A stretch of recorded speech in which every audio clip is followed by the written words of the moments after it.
మెదక్ జిల్లా టేక్మాల్ మండల పరిధిలోని బోడ్మట్పల్లిలో వీరభద్ర ఫర్టిలైజర్ షాప్ ను జిల్లా వ్యవసాయ అధికారి గోవింద్ ఆకస్మికంగా తనిఖీ చేశారు. షాప్ లో ఉన్న ఫర్టిలైజర్ విత్తనాలను రికార్డులను ఆయన పరిశీలించారు. జిల్లాలో ఎవరైనా కల్తీ ఎరువులు విత్తనాలు విక్రయిస్తే చట్ట ప్రకారం చర్యలు తీసుకుంటామని హెచ్చరించారు. రైతులు కొనుగోలు చేసిన విత్తనాలు ఎరువులకు తప్పనిసరిగా రసీదు ఇవ్వాలని సూచించారు. జిల్లా వ్యాప్తంగా 40,000 ఎకరాల్లో పత్తి సాగు చేసే అవకాశం ఉందని అన్నారు. 2,80,000 ఎకరాల్లో వరి సాగు చేసే అవకాశం ఉందని ఆయన తెలిపారు. జిల్లా వ్యాప్తంగా ఎక్కడ విత్తనాల కొరత లేదని రైతులు ఆందోళన చెందవద్దని తెలిపారు. వర్షాలు కురిసిన తర్వాతనే రైతులు విత్తనాలు వేయాలని, ఈ నెలలో వేడి తగ్గకపోవడం వల్ల విత్తనాలు మొలకెత్తవని అన్నారు. మేలా తడి పెరిగిన తర్వాతనే విత్తనాలు వేయాలని రైతులకు సూచించారు. ఏ బ్రాండ్ లాస్ట్ ఇయర్ మీరు ఏది వేసుకున్నారు, ఒకవేళ కొత్త బ్రాండ్ ఏదన్నా వేసుకోదలుచుకుంటే ఎకరా వరకే వేసుకోండి. నెక్స్ట్ చూసిన తర్వాత నెక్స్ట్ మళ్ళీ పోవడానికి ఆస్కారం ఉంటుంది. ఒకటేసారి ప్రయోగాలు చేస్తే ఏమైందంటే ఒకసారి మనకు యాజమాన్య పద్ధతుల వల్ల వర్షాలు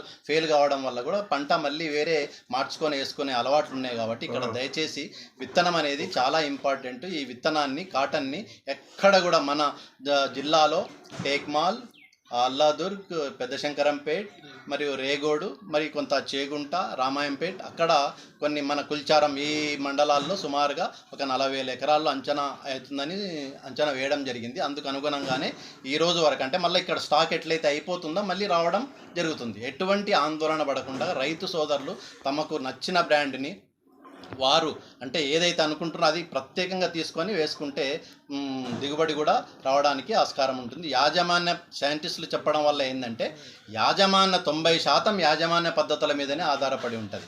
మనం సాలుక వేసుకోవడము, తర్వాత వాలుకు అడ్డంగా దున్నుకోవడము, తేమను మంచి సకాలంలో వర్షాలు పడడం వల్ల, మొక్కల సాంద్రత పాటించడం వల్ల, వాటికి మంచి సస్యరక్షణ చర్యలు తీసుకోవడం వల్ల దిగుబడి రావడానికి ఆస్కారం ఉంది. కాబట్టి దయచేసి రైతు సోదరులందరూ గమనించవలసిందిగా ఈ సందర్భంగా కోరుతా ఉన్నాను. ఇంకొకటి ముఖ్యంగా అంటే ఈ వరి పండించే ప్రాంతాల్లో జనుము జీలుగా ముందు వేయడం జరుగుతుంది. ఆ జనుము జీలుగకు మన జిల్లాలో సుమారుగా 6,400 క్వింటాళ్ళు ఎస్టిమేషన్ వేయించి మనం ఇండెంట్ ప్లేస్ చేయడం జరిగింది తెలంగాణ సీడ్స్ కార్పొరేషన్ ద్వారా. ఇంతవరకు మన జిల్లాకు సుమారుగా 4,394 క్వింటాళ్ళ జనుము జీలుగా రావడం జరిగింది. మండలాల వారికి కూడా మనకు స్టాక్ 37 కౌంటర్ల ద్వారా మనం ఇస్తూ ఉన్నాము. ఎక్కడ కూడా అంటే ఇప్పుడు ఈ పదునుకు మన ఏదో గాలివాన వర్షం వల్ల పదునైందనుకొని విత్తనాలు వేస్తూ ఉన్నారు.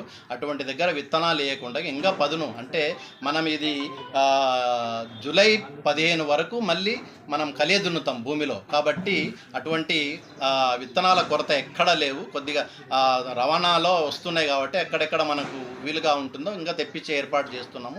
ఎక్కడ కూడా జనుము జీలుగా కొరత లేకుండా రైతు సోదరులు ఈ విత్తనాలను తీసుకొని పచ్చిరొట్టె ఎరువుల కింద సాగు చేయవలసిందిగా ఈ సందర్భంగా కోరుతా ఉన్నాను. జిల్లా రైతులందరికీ నా విన్నపం ఏంటంటే ఎక్కడ కూడా ఎటువంటి పరిస్థితుల్లో ఆందోళన దిగకుండా మీకు ఏదన్నా ఇబ్బంది ఉంటే సంబంధిత వ్యవసాయ అధికారులను ఇమ్మీడియట్గా సమాచారం అందిస్తారు. మీకు వారికి కూడా అందుబాటులో ఉండండి. మీరు వారికి ఫోన్ చేసి కనుక్కోవాల్సిందిగా ఈ సందర్భంగా కోరుతూ ముగిస్తున్నాను.